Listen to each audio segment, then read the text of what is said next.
Gobiernos de Estados Unidos hicieron grandes campañas por difamar a Cuba, pero a ninguno se le ocurrió la idea de ir a acusar a Cuba de violación de los derechos humanos en Ginebra. Eso no había ocurrido, eso lo lleva a cabo precisamente el gobierno, con menos moral, el más reaccionario, el más corrompido, el más reaccionario, el más mentiroso, digamos francamente, el más inmoral de los gobiernos de Estados Unidos. Los otros incluso prepararon planes de atentado. Vamos a excluir a Carter de eso. Yo, con los días de Carter, yo pude percibir que Carter era un hombre que tenía una ética a partir de una posición religiosa. Los demás todos participaron en planes de atentado de una forma o de otra. Incluso Reagan, eso lo sabemos nosotros, porque tenemos alguna penetración y algunas actividades de inteligencia y de contrainteligencia y sabemos las actividades, pero este es el menos escrupuloso de los gobiernos de Estados Unidos. Se empeñó, comprometió toda la influencia de Estados Unidos, todo su poder de presión a partir de los recursos económicos de que pone su papel en el Banco Monetario, en el Fondo Monetario Internacional, en el Banco Mundial, y preparó esta campaña y este plan. Yo le puedo decir a usted lo siguiente, que nunca el gobierno de Estados Unidos comprometió tanto su influencia en una acción como esa. Nunca presionó en un grado tan alto para obtener un acuerdo. Movilizó a todos sus aliados de la OTAN, sin excepción, a todos. Sé que había descontento entre los países de la OTAN porque no querían que se utilizara esa institución para una maniobra politiquera. Al final se alinearon en torno a las posiciones de Estados Unidos, con más ganas o con menos ganas. Lograron el apoyo de algunos gobiernos del tercer mundo que son absolutamente dependientes de los Estados Unidos. Hicieron todo el esfuerzo por quebrar la resistencia. Y a pesar de ese enorme esfuerzo, fracasó en sus planes. Hay que decir que incluso los gobiernos de la América Latina dieron un ejemplo de dignidad y de independencia nacional, como no se podía ni siquiera soñar en la época de la Alianza para el Progreso, en la época de la invasión de Girón. Se dio una prueba de la independencia de América Latina.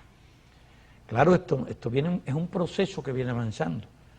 Una prueba anterior había sido a raíz de la crisis de las Malvinas, en que América Latina se aglutinó junto a un país argentino, a pesar de que tenía un gobierno que nadie aceptaba. Yo pisaré las calles nuevamente.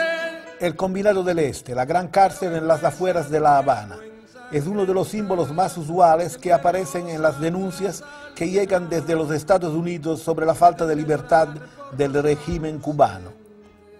Ya desde la época de Reagan, este tema se convirtió en un instrumento de propaganda antirevolucionaria, hasta transformar cada año las reuniones del Comité Ad Hoc de la ONU, actualmente reformado, en un mercado de los derechos humanos. Y esto cuando, tras haber sido censurado en otoño a causa del embargo a Cuba, el gobierno de Washington en primavera se toma la revancha ritual proponiendo la condena para la revolución. No obstante, en las cárceles cubanas no se practican torturas, como en cambio acontece en la base estadounidense de Guantánamo. Fueron precisamente los países de América Latina que conocieron las heridas y la crueldad de las represiones hechas en nombre de la libertad del mundo que se considera democrático, las que solicitaron mayor coherencia y desmontaron últimamente esta ambigua guerra de propaganda de lo que no es capaz de eximirse ni siquiera una parte de la izquierda europea. Las canciones que quemaron las manos asesinas, renacerá mi pueblo de su ruina y pagarán su culpa los traidores.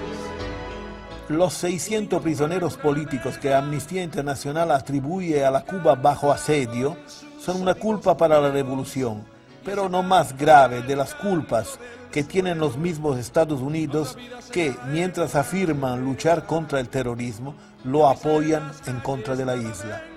Ya hace 20 años, en la época de Reagan y de Bush padre, esta contradicción era evidente y embarazosa. Fuentes confiables afirman que Ronald Reagan, en los últimos 2 años de su mandato, insistirá por todos los medios para obtener una condena de Cuba por violación de los derechos humanos. Insistirá en esto. Porque en 1987, en Cuba, donde se ganaron tantas batallas humanas, existen todavía las condiciones por las cuales Ronald Reagan puede esperar lograr su objetivo. En pocas palabras, ¿por qué existen todavía, se pide Europa, en Cuba presos políticos? Correcto. Bueno, existen las condiciones porque la ha creado Estados Unidos. Yo me atrevo a hablar con cualquiera de todos estos problemas y discutirlo, porque digo lo siguiente: no hay otro precedente en la historia del mundo, ni hay otro ejemplo igual de fidelidad a los principios que la Revolución Cubana. Tal vez sea el único proceso revolucionario en el mundo, y conocemos la historia, que no usó jamás la violencia contra un prisionero, contra un arrestado. En esa campaña se nos acusa a nosotros de torturas en las prisiones. Y yo digo, no ya después que triunfó la revolución, en la guerra no hay un solo caso de un prisionero torturado.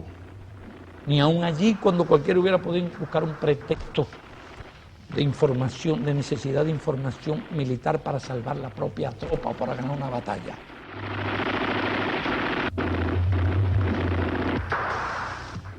No se dio un solo caso. Hay cientos de prisioneros, se podría buscar los nombres y la lista de todos. Y no hay uno solo de los cientos, al final miles de prisioneros, que recibiera una humillación, ni siquiera un insulto. Casi siempre esos prisioneros los poníamos en libertad. Eso nos ayudó a ganar la guerra, pues nos dio un prestigio, una gran autoridad ante los soldados enemigos. Confiaban en nosotros. Ya al principio no se rendía ninguno, al final se rendían en masa.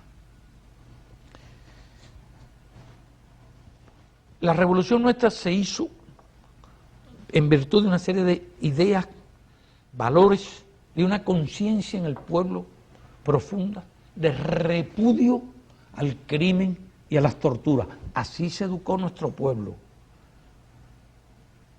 Y precisamente creemos que uno de los factores que ha determinado el éxito de la revolución y su capacidad de resistir es su lealtad a esos principios. Entonces yo puedo afirmar lo que no sé si podrá afirmarse de ningún otro proceso revolucionario en el mundo. Ni una sola vez se ha dado en nuestro país un caso de prisionero torturado. Ni una sola vez un caso de un prisionero asesinado. Y por supuesto no se va a ver un caso de prisionero desaparecido o cosa por el estilo. Algo más. Cuba es el único país donde en un proceso como este, en 28 años, jamás se ha utilizado la policía contra el pueblo.